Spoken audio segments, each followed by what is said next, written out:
Vamos entonces ahora con la acción de protección.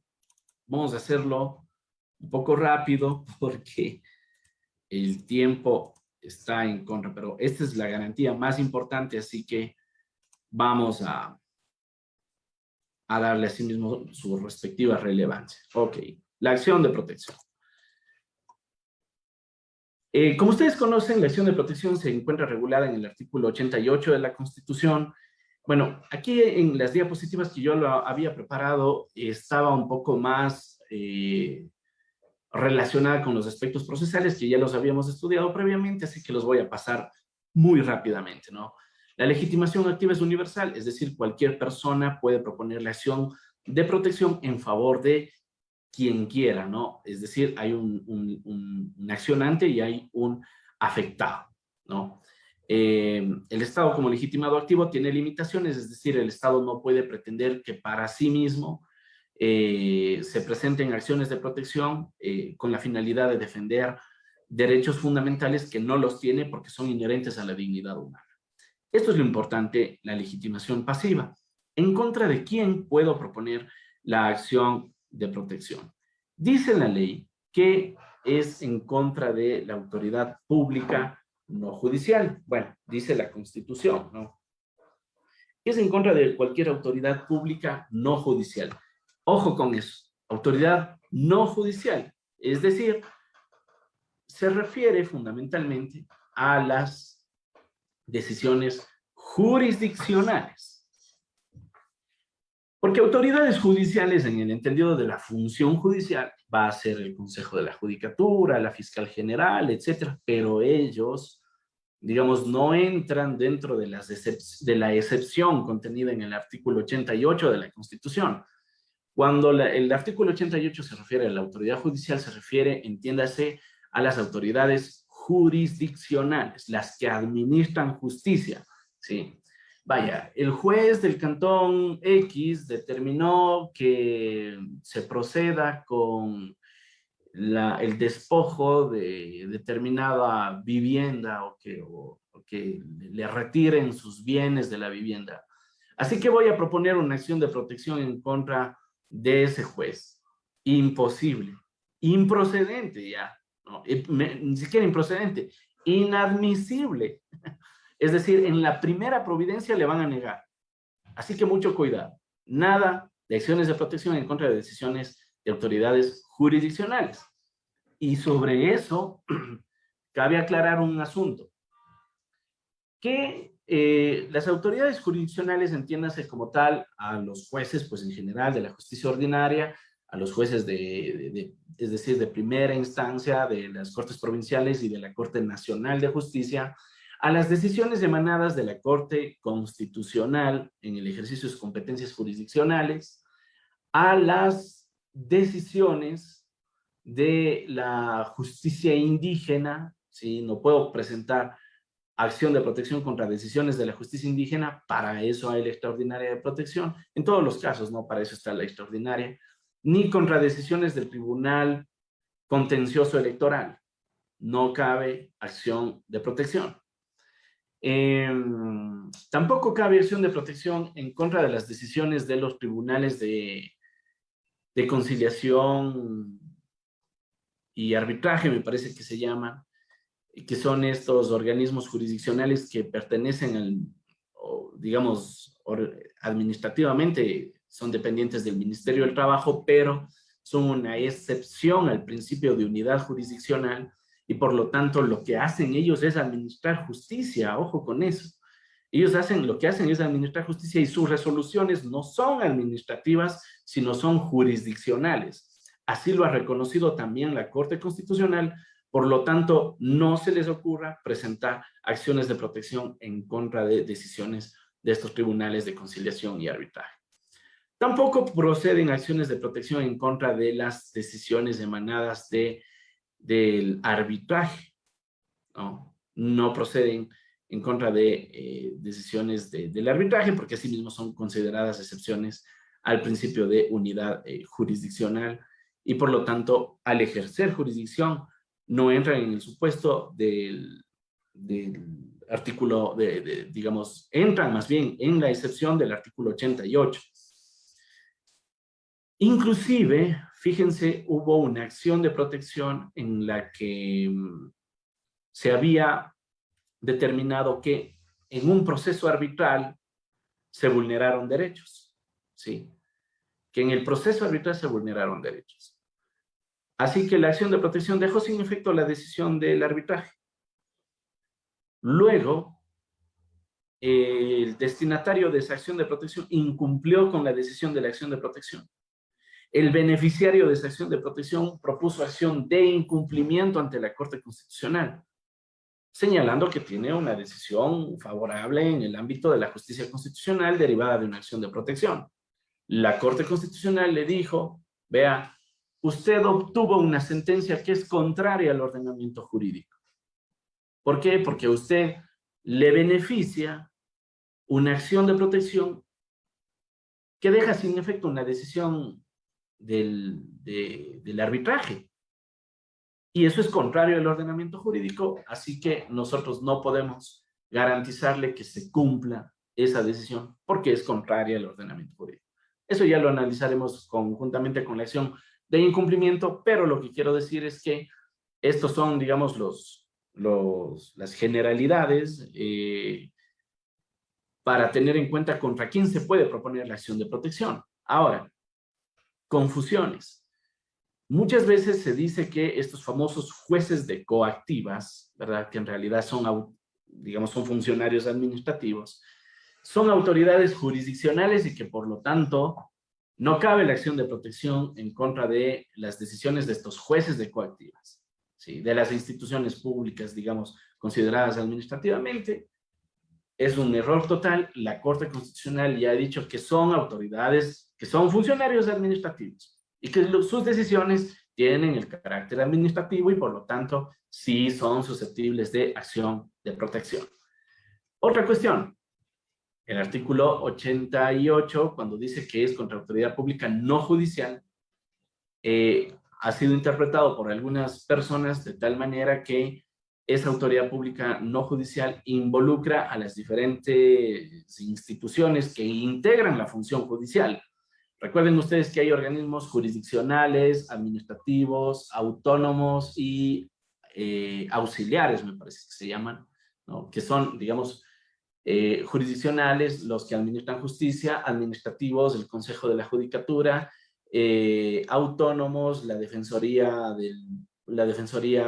Pública y la Fiscalía General del Estado, y estos otros que son auxiliares, que me parece que son las notarías y martilladores judiciales. En todo caso, los únicos que entran en la excepción del artículo 88 son los jueces, las autoridades que administran justicia.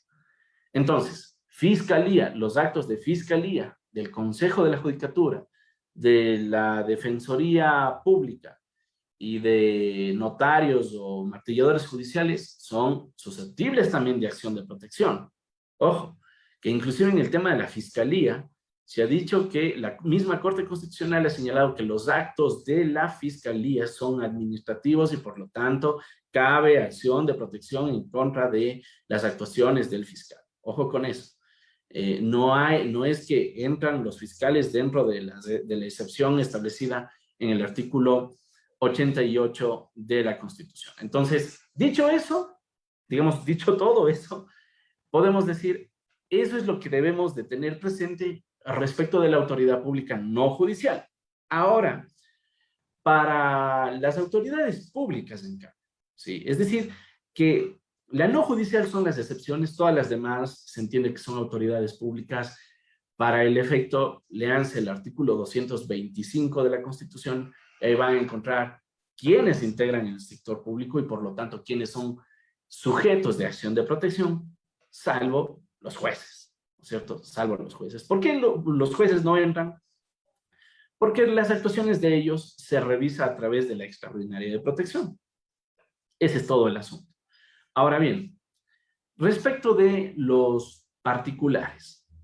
Respecto de los particulares, la Constitución señala que debe de haber una relación de subordinación, indefensión o discriminación.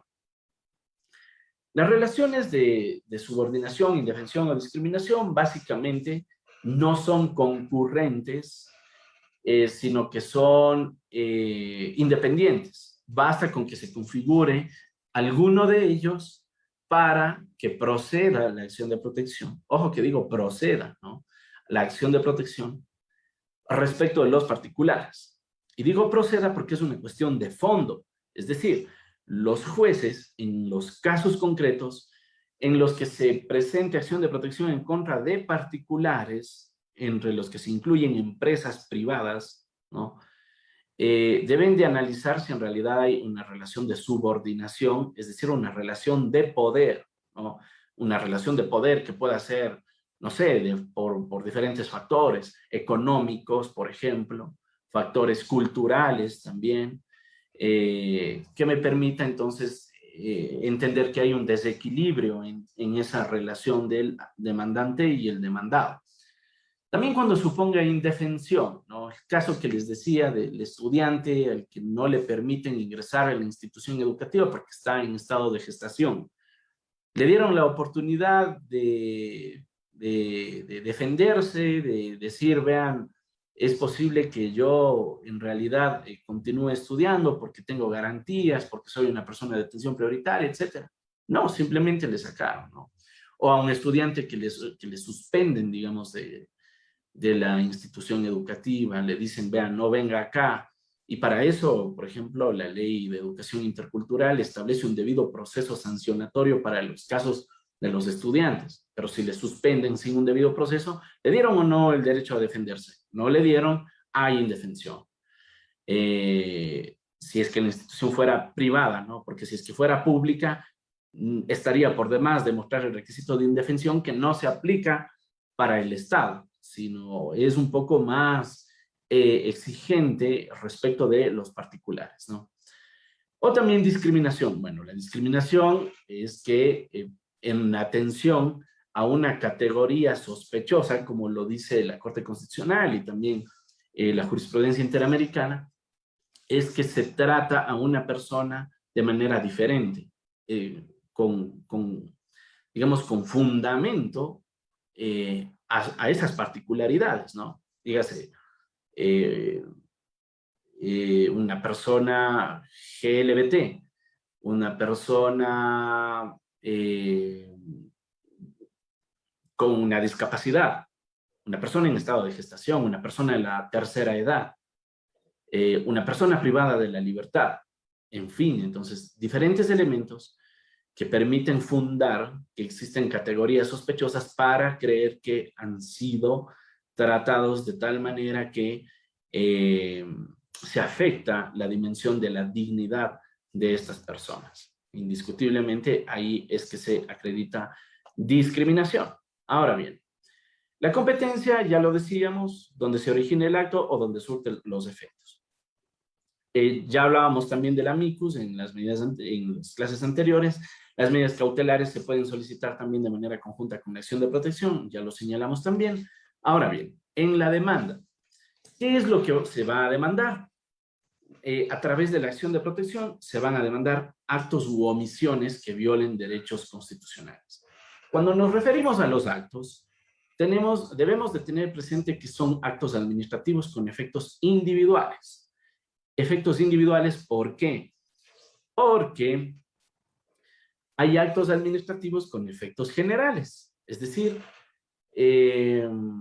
una decisión de la autoridad pública en donde decidimos, por ejemplo, que a lo largo de todo este territorio nadie va a poder realizar ninguna construcción, ni enajenación, ni acto tendiente digamos, acto propio del dominio, ¿no? ¿Por qué? Porque vamos a construir una carretera. Acto administrativo con efectos generales. Es que me afecta mi derecho porque yo ahí cultivo, porque yo ya tenía comprometido ese terreno para la venta, porque yo ya tengo un proyecto para hacer una urbanización, etcétera. Entonces, quiero presentar una acción de protección. ¿Procede o no procede? No procede. si es que el acto no me individualiza, ¿sí? Sino dice, en todo este sector, en toda esta zona, vamos a hacer. Es decir, tiene efectos, provoca efectos hacia las personas que están ahí, digamos que son identificables ciertamente, pero no en el mismo acto, ¿sí? Como consecuencia, entonces, es improcedente. Lo correcto ahí es la acción de inconstitucionalidad. Tampoco contra actos normativos, es decir, ordenanzas, reglamentos, leyes que salgan de la asamblea, etcétera, ¿no? Porque hay también una acción correcta para esa, que es la acción de inconstitucionalidad. Y entonces tiene que ser un acto administrativo con efectos individuales. Lo que suele decir la defensa del Estado en materia de acción de protección es que el artículo 173 de la Constitución señala que los actos administrativos son impugnables en sede judicial, es decir, reconoce que son susceptibles de revisión de la justicia ordinaria. Y es ahí en donde se presenta el problema de que muchos jueces consideran que no es la acción de protección la vía correcta, sino es el contencioso administrativo, porque se tratan de actos de la autoridad pública. Entonces veamos lo que ha dicho la jurisprudencia constitucional al respecto. La Corte Constitucional en la sentencia 673-15-EP del año 2020 dice que para presentar una acción de protección no se requiere agotar recursos administrativos o judiciales, es decir, no es una acción residual, no es residual, ¿sí? No debo de agotar todos esos recursos, no estoy obligado. ¿Por qué? Porque lo que protege la acción de protección son los derechos que fueron vulnerados de manera directa por un acto. Entonces, se presenta el acto, no tengo yo que agotar los recursos, porque me vulneró directamente el derecho, entonces presento acción de protección. Ese es el asunto. Ahora bien, otra sentencia, y en armonía con esa sentencia está la 210-14-EP del año 2020, que asimismo señala que la acción de protección no es residual. ¿Qué es lo residual? Es aquello que debe de esperar, digamos, un agotamiento previo de recursos como para que se pueda plantear. Ahora bien, la sentencia 785-15-EP del año 2020 señala que al mismo tiempo es posible seguir la vía administrativa y la vía judicial, ¿sí? Es decir, usted puede presentar una acción de protección mientras está activa mientras está activo un procedimiento administrativo. No hay ningún problema. ¿Por qué? Porque lo que usted va a hacer es intentar que se proteja la dimensión constitucional de sus derechos y la vía administrativa, en cambio, continuará, salvo que en la vía, digamos, judicial, se llegue en efecto a determinar que hubo vulneración de derechos y por lo tanto tengan que retrotraerse el proceso hacia el momento en el que se vulneró el derecho y se tenga que continuar desde ese momento con la tramitación correspondiente, ¿sí? También ha dicho la Corte Constitucional que la acción de protección es una acción directa e independiente. Es decir, no es subsidiaria, no depende de la existencia de otros mecanismos, como por ejemplo, muchos sostienen, y suceden casos en donde al mismo tiempo se ha planteado el contencioso administrativo y la acción de protección. Y claro, eso es argumento de los abogados defensores para decir, vean, es una cuestión de mera legalidad y por eso tiene la discusión en el contencioso administrativo. Ya la Corte Constitucional ha dicho que ese paralelismo de seguir entre el contencioso administrativo y la acción de protección en sede constitucional no es, digamos, no le va a afectar en absoluto a ninguna de las acciones porque cada una persigue su fin. La acción de protección persigue un fin constitucional y la administrativa persigue, en cambio, proteger la legalidad de la decisión, ¿no? Entonces, es por eso que la acción de protección es directa e independiente y no es subsidiaria. Es decir, no es que se presenta la acción de protección solo cuando no existen otras vías eficaces, ¿no? Ciertamente el artículo 42, me parece que es de la Ley de Garantías, establece, entre otras condiciones, que no procede cuando existan otras vías. Pero la Corte Constitucional, a través de la sentencia 001-16-PJO-CC, determinó que en todos los casos, para que se rechace una acción de protección, bajo el argumento de que existen otras vías, primero, el juez tiene que determinar si es que existe o no vulneración de derechos constitucionales, ¿sí? Porque, ¿cuál era la problemática a ese tiempo? La problemática es que los jueces decían, inclusive desde la calificación de la demanda, decían, esta acción de protección es una cuestión de mera legalidad, se inadmite. Vean, desde la calificación a la demanda ya habían inadmisiones. Pues la Corte dijo, no, usted no puede andar inadmitiendo las acciones de protección por considerar que existen vías de legalidad para el asunto. Primero tiene que conocer los hechos del caso, es decir, tiene que determinar si es que a partir de los hechos probados hay o no hay vulneración de derechos constitucionales y solamente ahí va a poder luego determinar si es que es o no la vía adecuada. Porque claro, si es que determina que hay vulneración de derechos constitucionales, ojo, la dimensión constitucional del derecho, entonces ahí usted tendrá que tutelarlo a través de una acción, de la misma acción de protección. Pero si es que existen otras vías, o mejor dicho, si es que determina que no hay vulneración de derechos constitucionales, entonces, ojo, es obligación del juez, no de las partes, del juez. Es la obligación de señalar cuál es la vía.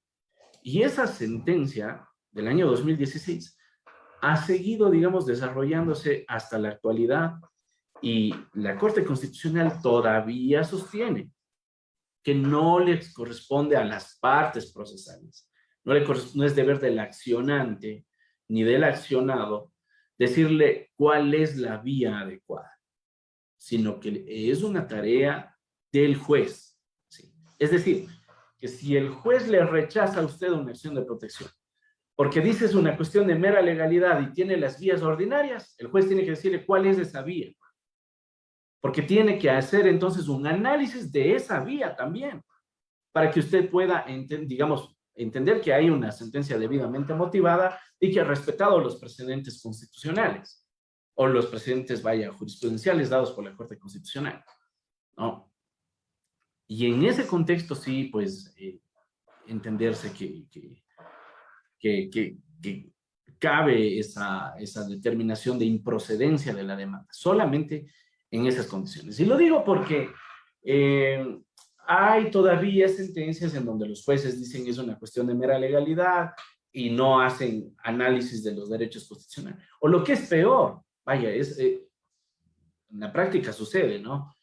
Lo que es peor es que se citan artículos enteros de la Constitución, se cita normalmente el artículo 88 completo, se cita la Ley de Garantías, vaya, casi que innecesariamente, no sé si es que para hacerle una sentencia más extensa, aparentar de que está motivada, ¿no? Innecesariamente, innecesariamente. Y en fin, me ha pasado que se cita, por ejemplo, argumento vulneración de derechos laborales, y me citan todo el artículo 326, todo. Ojo que tiene 16 numerales, ¿no? Entonces ya solo citando el 326 ya se les va una página al menos, ¿no? Entonces, uno no entiende cuál es la relación de citar artículos completos y no la parte pertinente para la resolución de eso. Y lo que es peor es que luego de citar todo eso, dicen que según la norma que han citado, no hay derechos constitucionales, o sea, no hay un análisis de los hechos en relación con los derechos. Y para saber si es que hay o no hay vulneración de derechos constitucionales es necesario adentrarnos en el contenido de los derechos.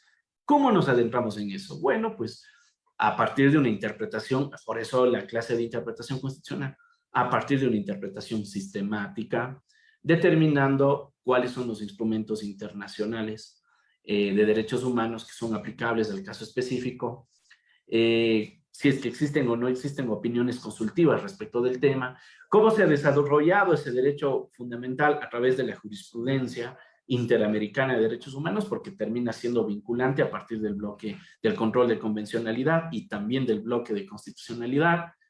Y como lo decía, hacer una interpretación sistemática. No revisar, vaya, si es que me dicen el derecho al trabajo de manera aislada, ¿no? Sino ver cuáles son las otras disposiciones constitucionales que guardan relación con los hechos del caso y con el derecho específico. Y de esa manera podrán llegar a la conclusión de si es que hay o no hay violación de derechos constitucionales. Y solo cuando determinan que no hay, entonces van a decir, analicemos cuál es la vía de legalidad que usted tiene a salvo y que tiene disponible para que pueda presentar. Hasta el día de hoy no he visto una sola acción, digamos, una sola sentencia en estas que se niegan las acciones de protección, que digan la vía ordinaria que usted tiene que seguir es el contencioso administrativo o la vía laboral o cosas así, ¿no? Hasta el día de hoy no lo veo. Seguramente habrá, pero lo que quiero decir con esto es que el precedente de la Corte Constitucional no se ha estado cumpliendo. Bien, entonces eso significa que también como parte accionante debamos de identificar de que el acto viola derechos constitucionales, ¿sí? Para que podamos, por lo tanto, reclamar la dimensión constitucional del derecho y no una dimensión de legalidad. ¿Cómo identificar eso? En primer lugar, yo recomendaría revisar, además de lo que he dicho, ¿no? Hacer una interpretación sistemática, determinar el contenido de los derechos. Siempre hacer una reclamación que tenga como base un derecho constitucional o establecido en los instrumentos internacionales de derechos humanos. Elemental, porque si es que yo lo que pretendo es un derecho infraconstitucional, ya estoy en problemas. Ya le estoy condenando al fracaso a la acción de protección. Necesito identificar un derecho constitucional en todos los casos. Muchas veces se pide, por ejemplo, que se declare la vulneración del derecho a la seguridad jurídica. Y claro, el derecho a la seguridad jurídica tiene fuente constitucional. El asunto es que por conducto de la seguridad jurídica, muchas veces se pretende que se tutelen normas infraconstitucionales. Y ahí hay un problema. Hay un problema, ¿por qué? Porque si bien el derecho a la seguridad jurídica es la existencia de normas claras, previas, públicas y aplicadas por autoridad competente, ese derecho debe de afectar, digamos, la dimensión constitucional, es decir, si es que argumento violación del derecho a la seguridad jurídica, debo de explicar cómo esa seguridad jurídica repercute en otro derecho constitucional y no necesariamente en una norma infraconstitucional, ¿sí? Así lo ha establecido la Corte Constitucional al determinar de que la seguridad jurídica ciertamente protege la aplicación de normas, pero para materia de acciones de protección debe de proteger derechos establecidos en la Constitución o en los instrumentos internacionales de derechos humanos. Por ejemplo, en el caso de la ley humanitaria que todavía se reclama, muchos dicen, hay violación del derecho al trabajo. Hay violación del derecho al trabajo. Claro, el derecho al trabajo tiene fuente constitucional, pero resulta que llegan a las audiencias y dicen, y el demandado logra demostrarle que todavía están trabajando, y por lo tanto no hay afectación del derecho al trabajo, y es así, ¿no? Y es así. Y luego dicen, no, es que es la seguridad jurídica porque el artículo 25 de la ley humanitaria dice que me den el nombramiento. Sí, pero es infraconstitucional. Entonces, no hay, algunos patrocinadores no logran determinar esta armonía entre la seguridad jurídica y un derecho constitucional. Para efectos, entonces, de la ley humanitaria, lo que cabe es señalar la seguridad jurídica, ciertamente, pero ¿cuál es el derecho constitucional que se protege?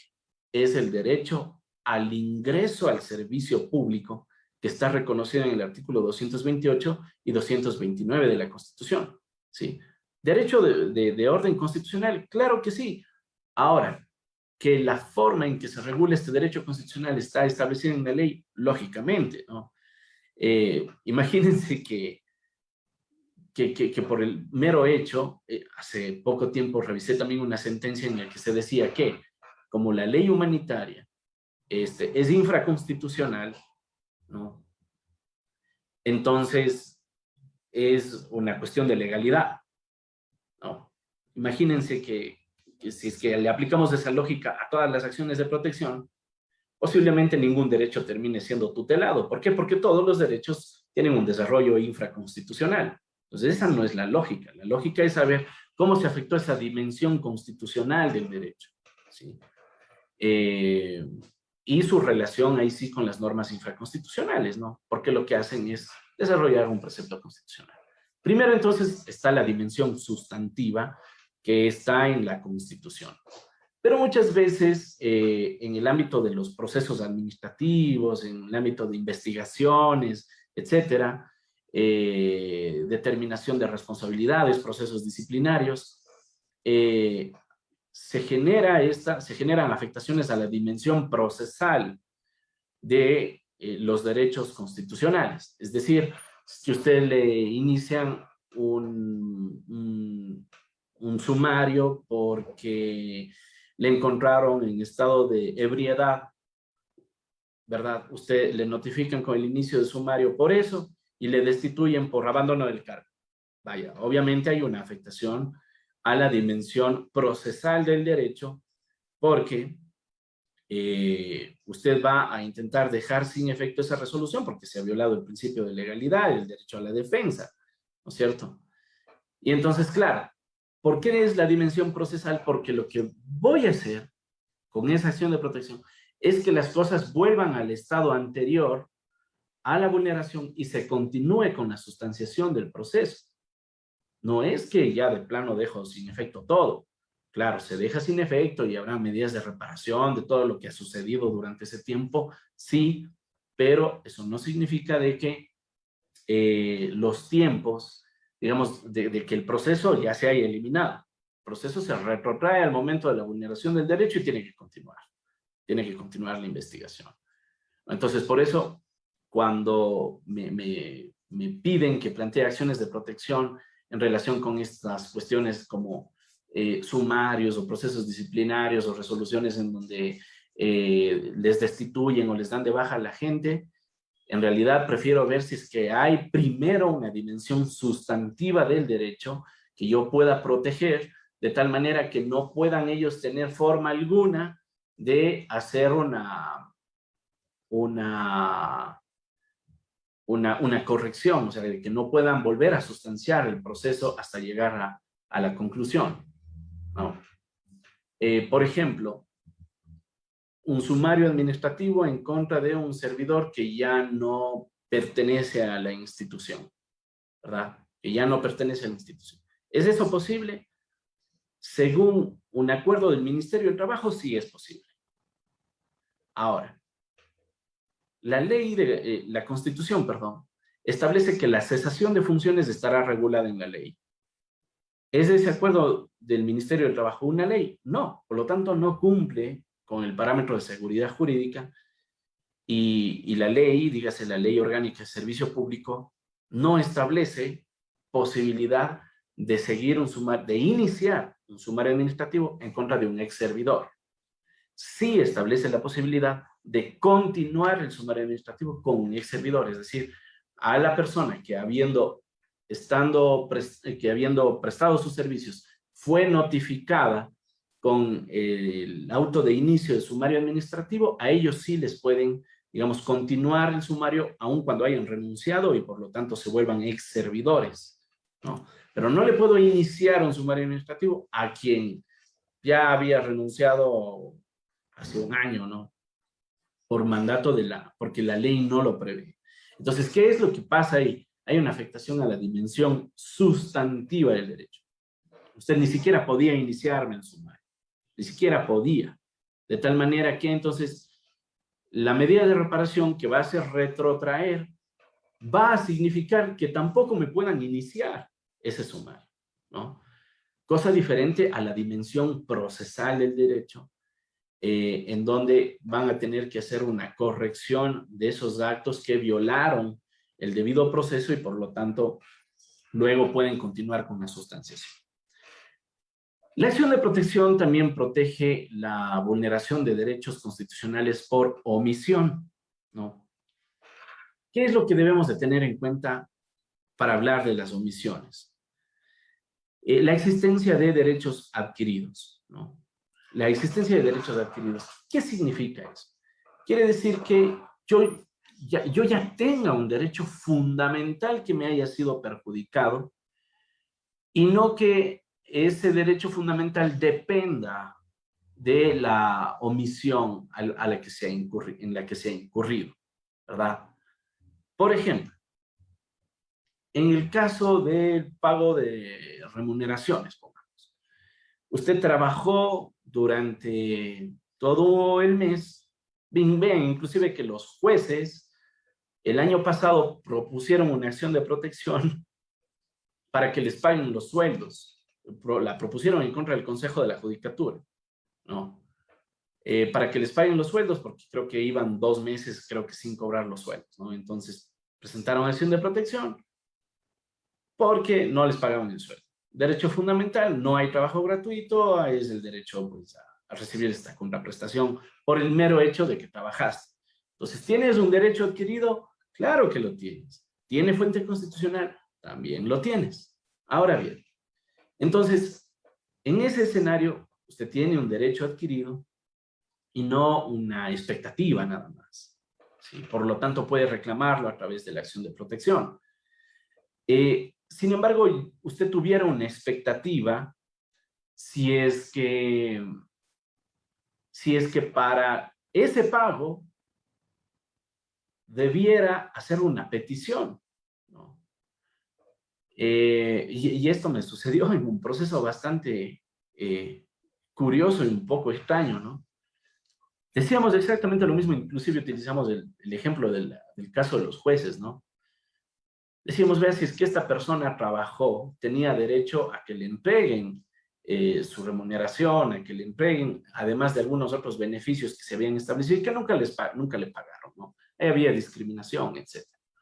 La jueza lo que nos dijo en ese caso es que se había vulnerado el derecho de petición, porque esa señora había presentado varias peticiones, había presentado varios reclamos a la institución pública diciéndole que le paguen, pero la institución no le contestó. Así que como no le contestó, se vulneró el derecho de petición. ¿Sí? Y eso es lo que tuteló, ¿no? La jueza en ese caso. Que yo creo que hay un error grave porque no analizó este asunto de que es un derecho adquirido, ¿no? Que es un derecho adquirido y que si es que hubiera sido una afectación del derecho de petición, debe de tener presente que a una petición le pueden decir que sí o le pueden decir que no. Entonces, claro, imagínense que ustedes para cobrar una remuneración tengan que hacer la petición, ¿verdad? Bajo el riesgo de que les digan que no. Y si es que les dicen que no, pierden ese derecho. No lo pierden. ¿Por qué? Porque es un derecho adquirido. Entonces, ahí está la distinción para saber cuándo la omisión es violatoria de derechos constitucionales. Porque mucho se ha confundido a la omisión con el silencio administrativo también, ¿no? Entonces, yo pedí a la institución pública que me autorice un permiso para la construcción, ¿verdad? La administración pública no me contestó, así que por lo tanto ha violado mis derechos constitucionales. No es así. No es así, ¿por qué? Porque ellos no es que tengan el derecho fundamental a construir, necesita un permiso de la administración pública para el efecto. Otra cosa es que por efectos de ese permiso, de esa falta de pronunciamiento, se configure un silencio administrativo positivo que usted lo tenga que ejecutar a través de la vía contenciosa administrativa mediante la ejecución de ese silencio administrativo. Pero es totalmente diferente a la omisión violatoria de derechos constitucionales. porque ahí usted no tiene ningún derecho adquirido, ahí usted tiene digamos, un derecho subjetivo que se ha generado como consecuencia de una legítima expectativa, ¿no? Otra cuestión, la omisión respecto de las obligaciones jurídicas de hacer que protege la acción por incumplimiento establecida en el artículo 93. Claro, muchas veces se confunde violación del derecho a la seguridad jurídica con la acción por incumplimiento en virtud de que el artículo 93 de la Constitución contempla esta garantía para el caso de que exista incumplimiento de normas que integran el sistema jurídico y que son claras, expresas y exigibles. Entonces, ¿cómo diferenciar esa omisión violatoria de derechos constitucionales respecto de la obligación de hacer incumplida que se protege a través de la acción por incumplimiento? La respuesta está en la jurisprudencia constitucional. Primero, que la jurisprudencia constitucional dice que para que proceda la acción por incumplimiento, debe de haber incumplimiento absoluto. Es decir, no puede usted fundamentar que hay incumplimiento o señalar que hay incumplimiento y pretender que se declare el incumplimiento si es que tiene discrepancia con la forma en que se aplicó el precepto normativo. Si es que tiene discrepancia con la forma de aplicación, entonces ya no hay omisión. ¿Por qué? Porque hay una aplicación, pero hay una aplicación incorrecta. Entonces, la vía no es la acción por incumplimiento. Eso ha pasado, por ejemplo, y está pasando todavía con la ley humanitaria. Algunos jueces dicen es acción por incumplimiento, pero no están analizando la jurisprudencia constitucional. Están señalando que es acción por incumplimiento porque la ley determina de que deben de llamar a los concursos y otorgar los nombramientos. Pero no analizan la jurisprudencia constitucional porque en muchos casos lo que están señalando los demandantes, los médicos, a través de la ley humanitaria es que a un grupo de servidores sí les dieron nombramiento y a otros no. Es decir, hay inconformidad con la forma en que se aplicó la norma. Y esa mera inconformidad es causa suficiente para que la Corte rechace la acción por incumplimiento. Por eso, una vez más, es importante que los jueces, que la responsabilidad sobre determinar cuál es la vía en realidad recaiga sobre los jueces. Pero no para que digan hay otras vías, sino para que analicen esas otras vías y determinen si es que es o no la vía adecuada y eficaz. Porque en estos casos están, algunos, no son la mayoría, por suerte, pero algunos jueces están señalando que la acción por incumplimiento es la acción que se tiene que plantear para reclamar los nombramientos definitivos. Y eso no es así, sobre todo porque en la mayoría de los casos de ley humanitaria hay inconformidad con la forma en que se aplicó la norma. Primero.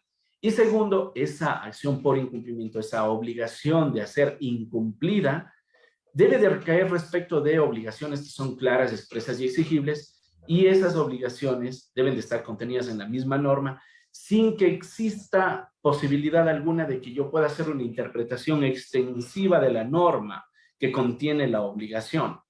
Y en el caso de la ley humanitaria, la obligación ciertamente reconoce quiénes son los beneficiarios, reconoce también el contenido de la obligación, pero no establece quién es el sujeto pasivo de la obligación, que de acuerdo con la jurisprudencia constitucional también debe de constar en la misma norma, sin que exista la posibilidad de acudir a interpretaciones extensivas.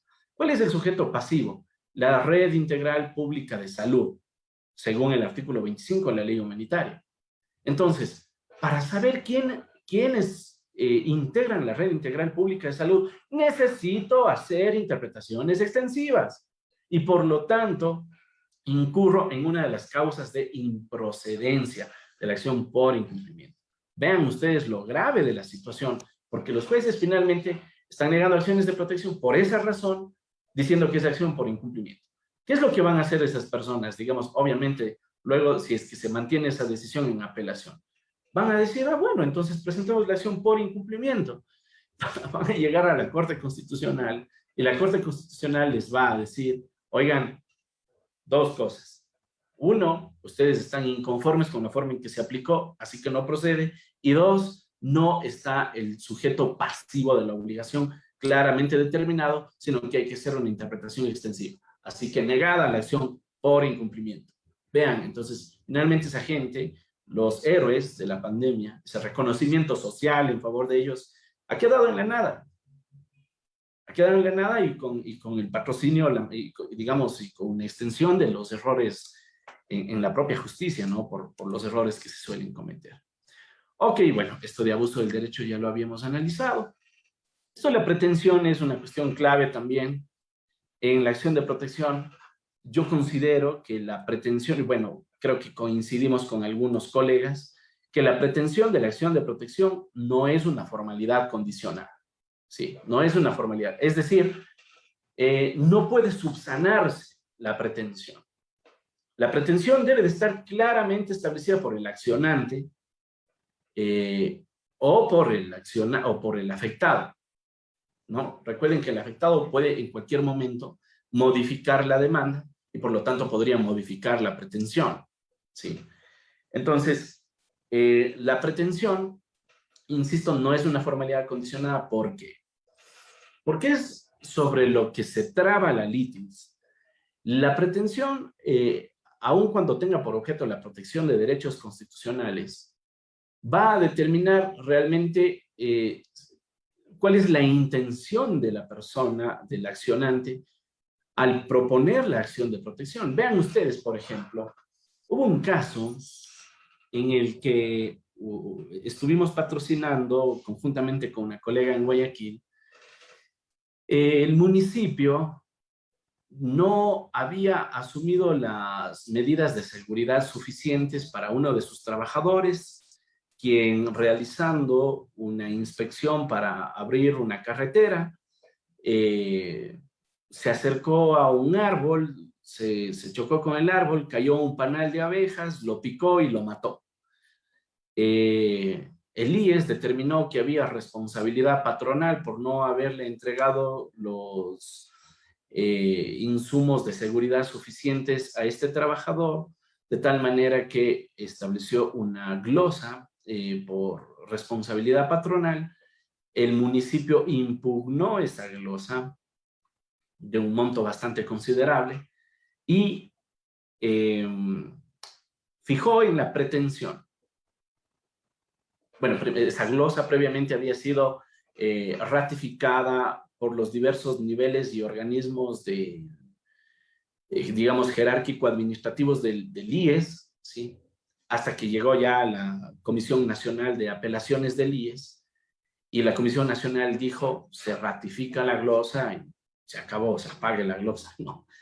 Entonces el municipio presenta acción de protección porque antes de que la Comisión Nacional de Apelaciones emita la glosa, el municipio le había pedido audiencia y la comisión no le hizo caso, no le dio la audiencia, a pesar de que en el procedimiento se establecía que si es que se pide la audiencia, tienen que dar la audiencia, ¿verdad?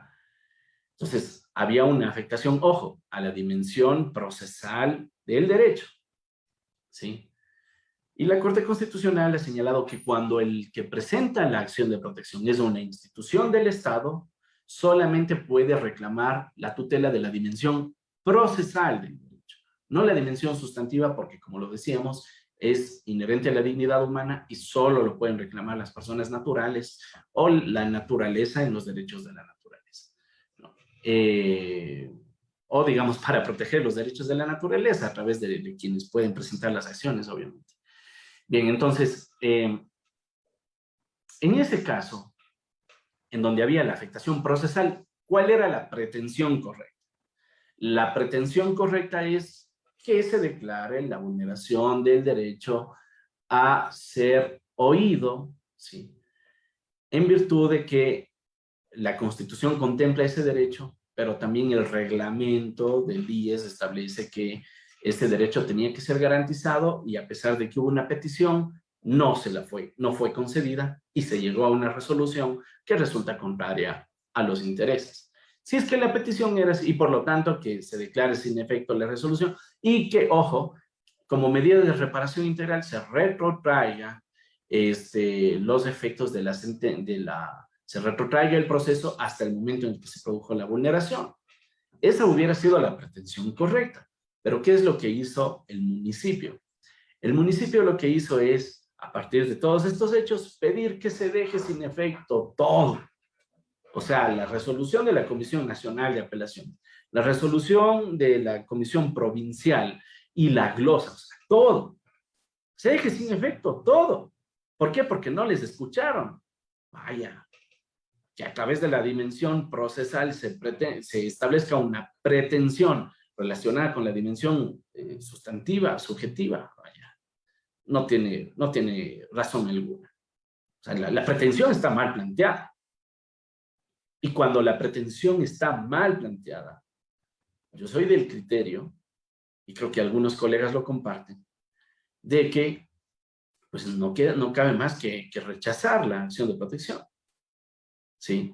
Inclusive, fíjense ustedes que, entre otras cosas, la ley de garantías dice también que que será improcedente la acción de protección cuando la pretensión sea la declaración de un derecho. Entonces, si es que usted en la pretensión, si es que usted le despidieron arbitrariamente, etcétera, y ponen la acción de protección, que se declare mi derecho al trabajo, olvídese. Usted ya tiene el derecho al trabajo. La pretensión es que se declare que su derecho al trabajo fue vulnerado. Eso es diferente. Y las medidas de reparación integral adecuadas a esa vulneración. Pero si es que los hechos sucedieron de una manera y usted pone una pretensión que no tiene nada que ver, está condenándole al fracaso a la acción de protección. Y esa es también la crítica que se ha dado respecto del caso del alcalde actualmente en funciones, Jorge Yunda. Porque se decía que él impugnó una cosa y le conceden otra. Y ojo, no es lo mismo el iura novit curia que la sentencia extra petita. El iura novit curia, así lo ha señalado la Corte Constitucional, claro que está habilitado en materia de garantías jurisdiccionales, pero eso me sirve para proteger derechos fundamentales, ¿sí?, que no han sido invocados por las partes procesales y que el juez, por conocimiento del derecho, puede tutelarlos, puede protegerlos. Pero si es que el juez, digamos, a partir de un erróneo planteamiento de la pretensión, lo corrige y termina sacando una sentencia extra petita o ultra petita en virtud de un error en la pretensión, eso no es iura novit curia. Eso es una irregularidad en la sentencia, ¿no? Yo no tengo absolutamente nada en contra del alcalde Yunda. Ni siquiera el alcalde Guarderas es que sea de mi simpatía. No tengo absolutamente ninguna posición respecto de aquello.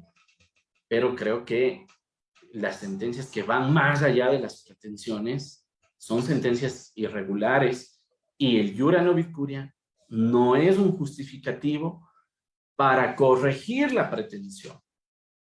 ¿Sí? Por eso es que es fundamental, o sea, no es una formalidad condicionada la pretensión, sino que es una cuestión sustancial. Es una formalidad sustancial en el procedimiento y por lo tanto debe de ser debidamente planteada en la acción de protección. Bueno, sobre el tema de las audiencias, de la actuación de la prueba, también ya habíamos señalado algunas cuestiones en las dos clases inmediatamente anteriores, igualmente sobre cómo se desarrolla la audiencia, la sentencia igual, igualmente sobre la apelación, y bueno, las acciones derivadas de la acción de protección. Recuerden que ustedes en acción de protección solamente tienen la posibilidad de plantear la apelación. Planteada la apelación, presentan, si es que hay vulneración de derechos constitucionales en la sentencia, presentan extraordinaria de protección, ¿no? Si es que no hay, no presenten, o sea, hay también que ser leales con las partes procesales. No hay que darles falsas esperanzas, ¿verdad? Si es que vemos que tenemos una sentencia debidamente motivada, que analiza todos los hechos, que no vulnera ningún derecho constitucional, que se respetó el debido proceso, ¿para qué voy a presentar una extraordinaria de protección? Sería darle falsas esperanzas a nuestros clientes, o sea, también hay que actuar con ética, ¿no? Y otra acción derivada de la acción de protección podría ser la acción de incumplimiento. Ojo, que utilizamos la palabra de incumplimiento y no por incumplimiento, ¿sí? Porque la acción de incumplimiento es respecto de las acciones constitucionales en general, no solo de la acción de protección, sino en general respecto de cualquier acción o decisión o sentencia o inclusive dictamen también en los que son emitidos, por ejemplo, por la Corte Constitucional, son susceptibles de acción de incumplimiento, ¿sí? Cuando no se ha dado cumplimiento a lo que se dispone en estas sentencias. Ok. Listo, entonces, bueno, escucho sus preguntas. Si es que hubiera, vayan, vean, ustedes ya nos hemos excedido un poco bueno, nos hemos excedido bastante con el tiempo, pero no quisiera dejar pasar por alto algunas inquietudes que ustedes pudieran tener. Alex Molina dice, ¿cuál sería una situación excepcional en la que el juez se base para ordenar medidas cautelares en audiencia? Vaya, buena pregunta. Yo la verdad no se me ocurre ninguna. Yo creería, vean ustedes, si es que el juez tuviera dudas, ¿qué creen ustedes? Si es que el juez tuviera dudas respecto de si otorga o no otorga medidas cautelares, ¿qué creen que es lo mejor? ¿Esperar a que se lleve a cabo la audiencia o en realidad ordenar las medidas cautelares?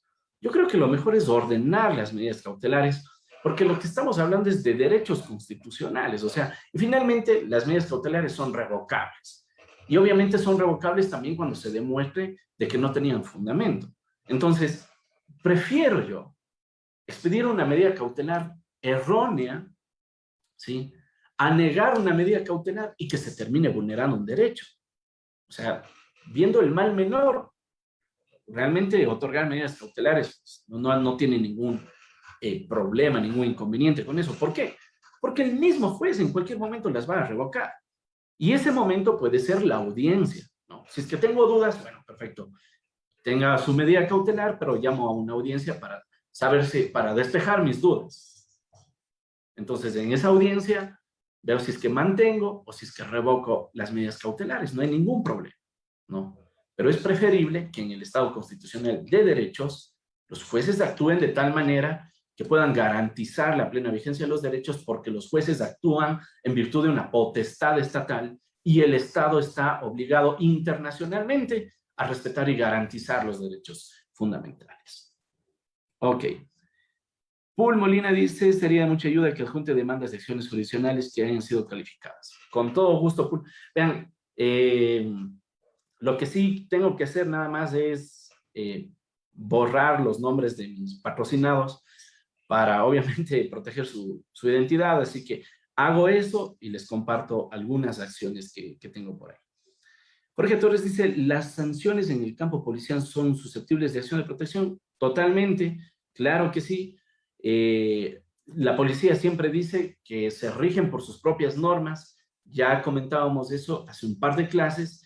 Todas las instituciones se rigen por sus propias normas, pero nadie está por encima de la Constitución. Y lo que hace la acción de protección es proteger derechos constitucionales, ¿no? Entonces, ¿qué es lo que tiene que hacer?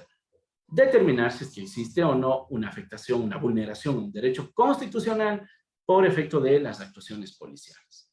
Ok, Gonzalo Arnulfo dice, casos de estupro y medidas cautelares para estudiantado mayores de 14 años, menores de 18 años, sobre todo el incumplimiento de las medidas por parte del demandado como de autoridades involucradas. Oigan, doctor Arnulfo, si es que prende su micrófono y me explica mejor para poder para comprender a qué se refiere. Claro, gracias, gracias, buena noche.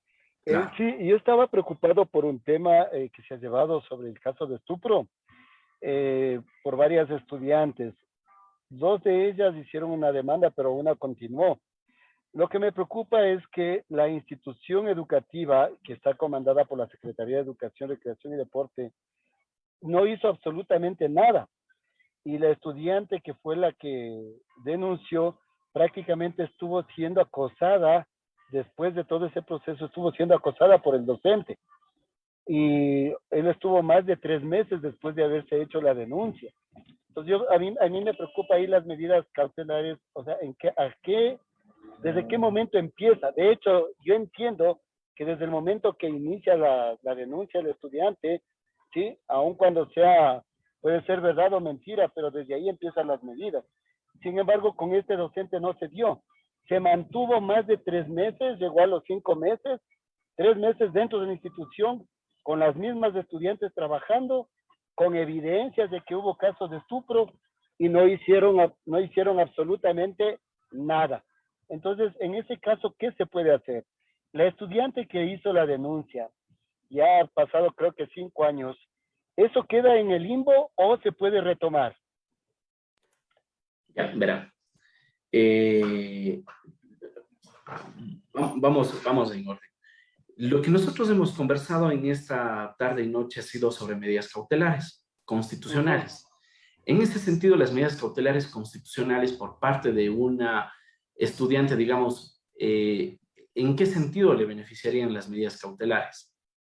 Porque posiblemente las medidas cautelares podrían ser, como lo decía, no están taxativamente establecidas en la norma, pero para ella podría ser, bueno, cámbienme a otra institución educativa o reubíquenle a esta persona a otra institución educativa. Ahí sí tendría sentido. Pero sin embargo, en ese caso, recuerde que cuando decíamos que las medidas cautelares no caben, es cuando existan medidas cautelares en vía administrativa o en la vía ordinaria. Correcto. La Ley Orgánica de Educación Intercultural establece que para los casos de agresión sexual o en general para los casos de faltas graves, es posible la reubicación administrativa de la persona que ha sido denunciada. Entonces, como ahí aparentemente había una medida cautelar de orden administrativo, posiblemente podían negarle una medida cautelar jurisdiccional o constitucional, ¿no? ¿Por qué? Porque existe una norma expresa que dice tienen que reubicarle a esa persona. Ahora, si es que ya la situación a estas alturas ha pasado, si es que no se ha investigado en absoluto, etcétera, bueno, pues ahí, digamos, proceden investigaciones necesariamente en contra de las autoridades que no realizaron los procedimientos que debían hacerlo en su debido momento. La acción de protección para la tutela de derechos fundamentales es una acción imprescriptible. Usted la puede presentar en cualquier momento, no importa cuántos años hayan pasado, pero ciertamente tiene por objeto, entre otras cosas, en este caso, que se repare integralmente los derechos. ¿Cómo se repara? Si es que ya ha pasado todo ese tiempo, pero sobre todo si es que la determinación de la existencia de, en este caso, un delito, no depende de la justicia constitucional, sino de una investigación de orden penal. Y en todo caso, como con la consulta popular del año 2017, ya los delitos sexuales pasaron a ser imprescriptibles, yo pensaría que todavía tiene esa posibilidad de insistir con esas denuncias de investigación y más. Pero en el ámbito constitucional, o sea, realmente habría que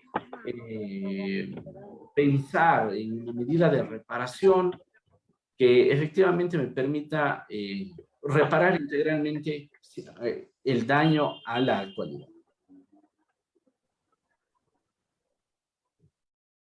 Ok, escucho a Carlos Vera, que tiene levantada la mano. No, ya le voy a cansar y voy a cansar también a los participantes. Mi pregunta es en el sentido policial, ¿ya? Tenía un amigo, bueno, que había tenido un caso de un policía.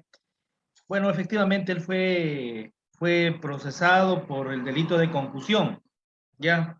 Que dicho sea de paso, en la sentencia de tribunal fue declarado absuelto. O sea, se ratificó el estado de inocencia, ¿ya? Pero eso recién está todavía, situación que todavía ni notifica. Pero en la audiencia oralmente se declaró el estado de inocencia. Mi pregunta es la siguiente, doctor. A él efectivamente le siguieron un sumario administrativo, ¿ya? Por haber faltado más de 3 días consecutivos al lugar de trabajo, ¿ya? Ahora, él justificó oportunamente, presentó un oficio que había sido detenido y que por ende estaba, o sea, no podía asistir. Le siguieron el sumario administrativo por haber faltado más de 3 días consecutivos. Efectivamente, eso se demostró. Pero se basaron también en un telegrama o en una resolución del comandante general de la policía en la que indicaba que quien falte a la policía a la institución, a su lugar de trabajo, más de 3 días por estar inmerso en delitos, mucho menos el de concusión, es causal, o sea, para que se aplique, no recuerdo el artículo, que se aplique ese artículo que dice que por faltar más de 3 días consecutivos es falta de destitución. A él efectivamente le dieron la baja por esta situación, por esto. ¿Se puede plantear ahí, doctor, una acción de protección? ¿Por qué? A mi criterio se ha violentado el derecho a la seguridad jurídica, el derecho al trabajo. Esa es mi inquietud, doctor. Ya, yo le pregunto a usted, ¿cuál sería el acto violatorio de derechos constitucionales? Violación a la seguridad jurídica y el derecho al trabajo. No, esos serían los derechos, pero ¿cuál sería el acto?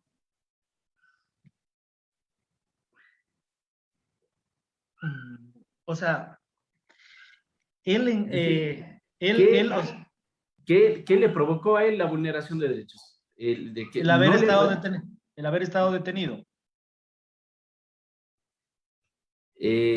A ver, Él estuvo detenido.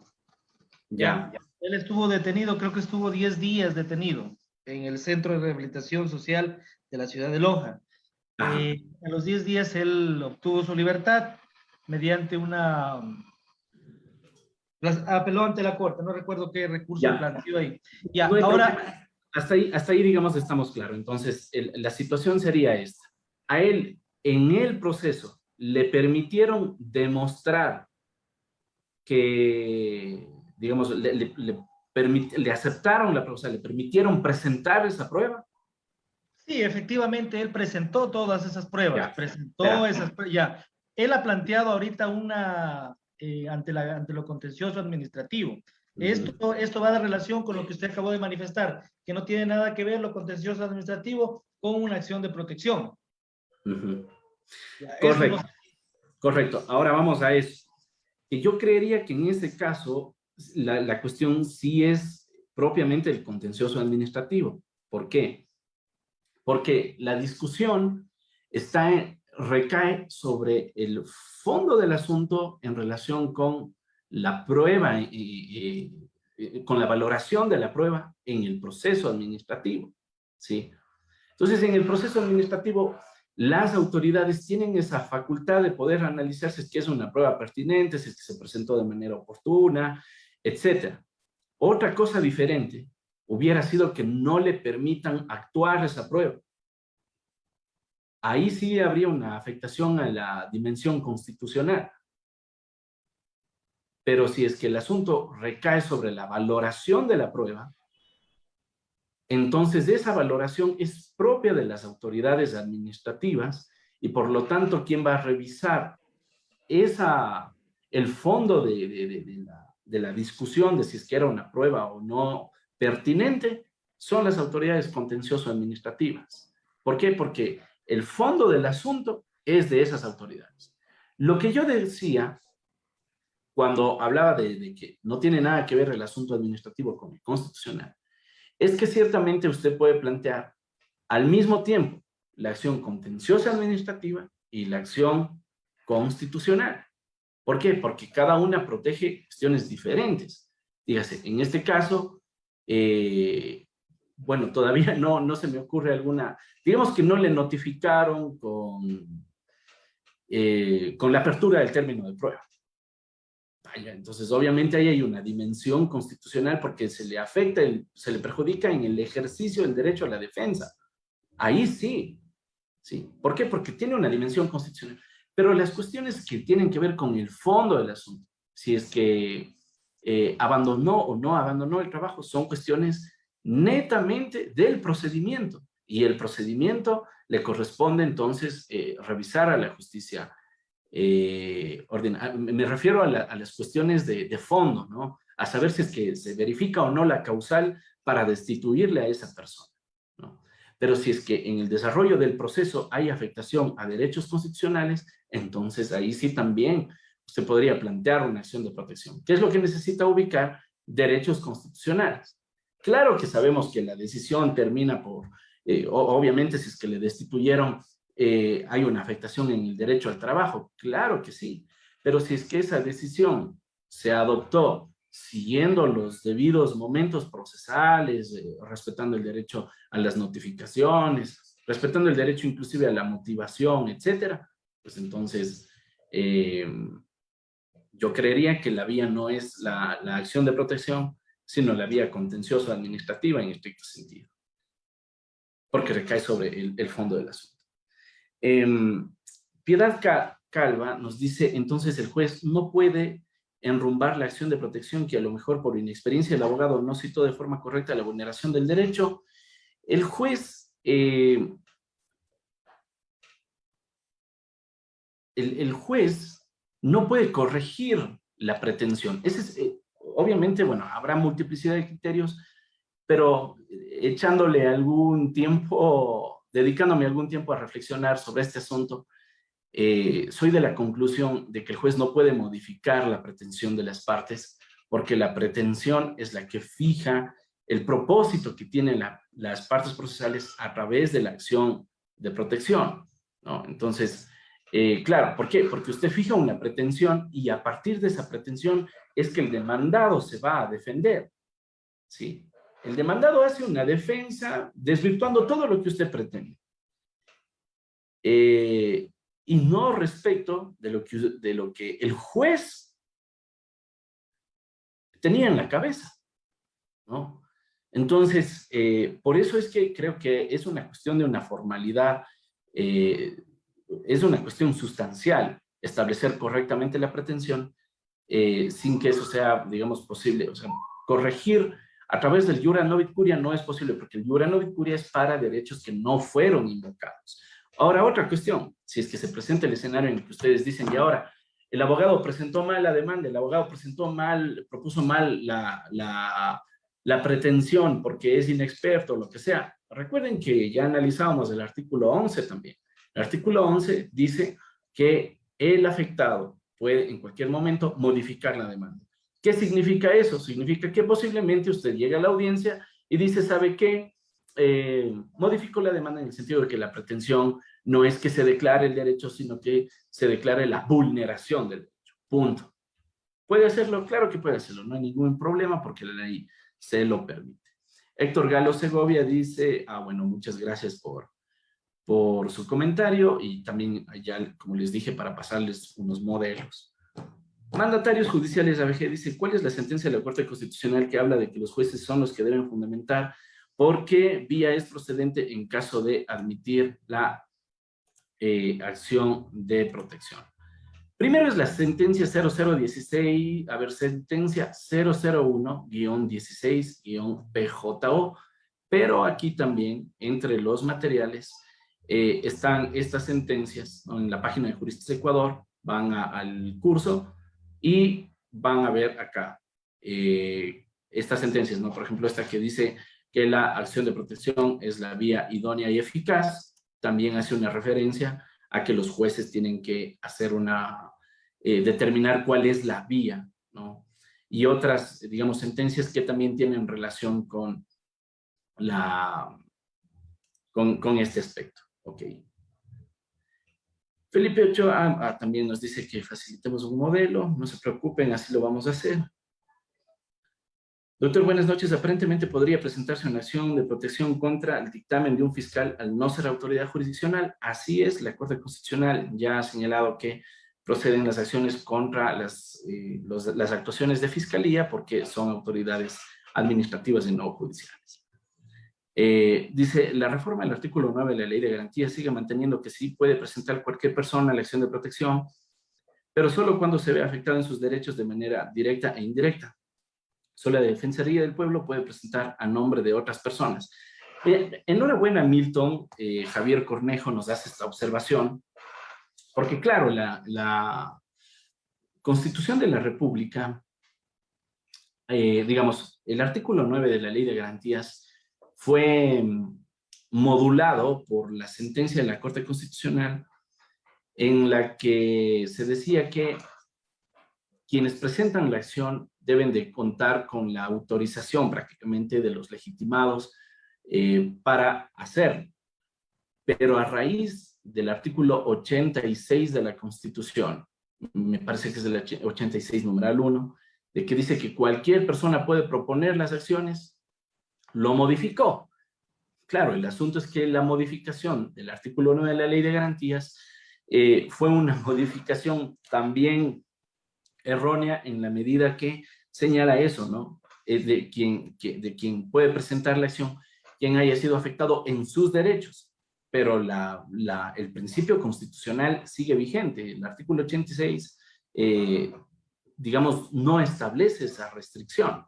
Entonces, yo soy de la idea todavía de que la garantía jurisdiccional es en todas las garantías son sumamente amplias, salvo ya las excepciones expresamente establecidas en la norma, como la extraordinaria de protección o la acción de incumplimiento que tienen que plantearse necesariamente por la parte que ha sido afectada. O también el habeas data, ¿no? No puede venir alguien digamos, un extraño y decir que se corrijan mis datos de tal institución si es que va a ser una afectación personalísima, ¿verdad? Por aquí tenía levantada una mano y con eso finalizaríamos, pero no sé exactamente quién es. David Moreano, lo escuchamos.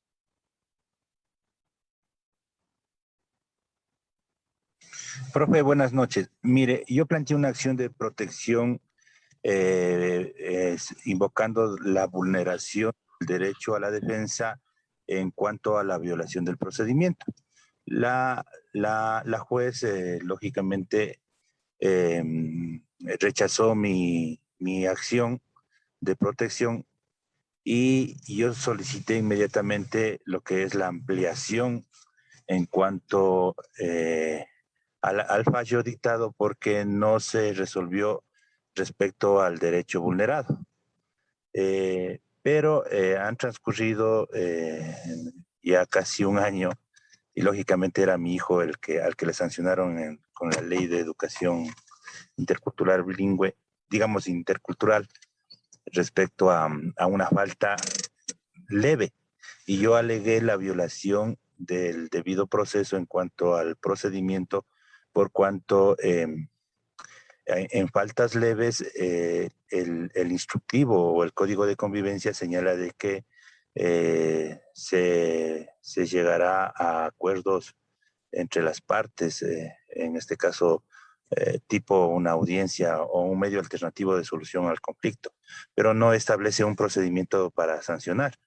Entonces, frente a ello, la juez no resolvió, hasta la presente fecha no resolvió, y como lógicamente estaba dictada una medida cautelar de que mi hijo pueda acudir normalmente a clases, porque el acto administrativo era de que le sancionaban a mi hijo y lógicamente en el acto administrativo que emitió la Dirección de Educación, no resolvieron sobre la violación, en este caso al procedimiento que yo alegaba, y por eso fue que planteé la acción de protección.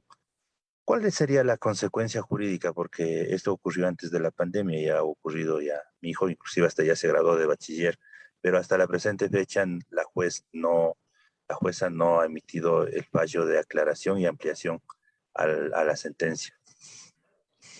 Increíble lo que me comenta. Bueno, ahí hay una violación al plazo razonable. Había entre las disposiciones comunes a todas las garantías que habíamos analizado el día de ayer específicamente, había una disposición que señala que la violación a la duración, o sea, a la celeridad que caracteriza a los procesos constitucionales será considerada como una falta grave y es el Consejo de la Judicatura el que sancionará esa actuación de conformidad con el Código Orgánico de la Función Judicial. Pensaría yo que usted podría obviamente insistir en el mismo juzgado de que se entregue la respectiva providencia de aclaración y ampliación, para efectos de interponer los recursos del caso, ¿no? Porque, claro, el recurso de apelación está condicionado a que me notifiquen con la providencia de aclaración y ampliación. Y si es que esa providencia no me llega dentro del plazo razonable, obviamente hay una afectación al plazo razonable, al derecho a recurrir, al derecho a la tutela judicial efectiva, al punto de que ese derecho inclusive no se ha llegado a tutelar de manera oportuna precisamente por las circunstancias que usted nos comenta. Eso es lo que podría ser.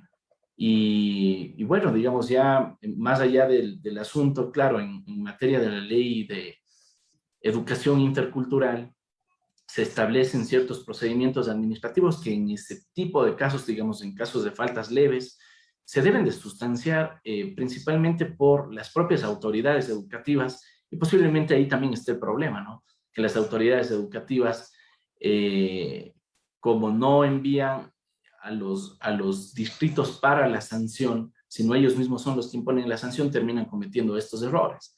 O los distritos no les dan la debida asistencia, el debido soporte legal para que puedan respetar el derecho al debido proceso y más.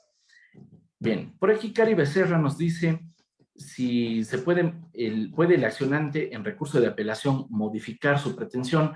Yo pensaría que ahí ya no sería posible en virtud de que ciertamente la ley de garantías dice que el afectado puede en cualquier momento modificar la demanda, pero si es que ya se ha dictado la sentencia, resultaría como contradictorio alterar la pretensión, ¿no?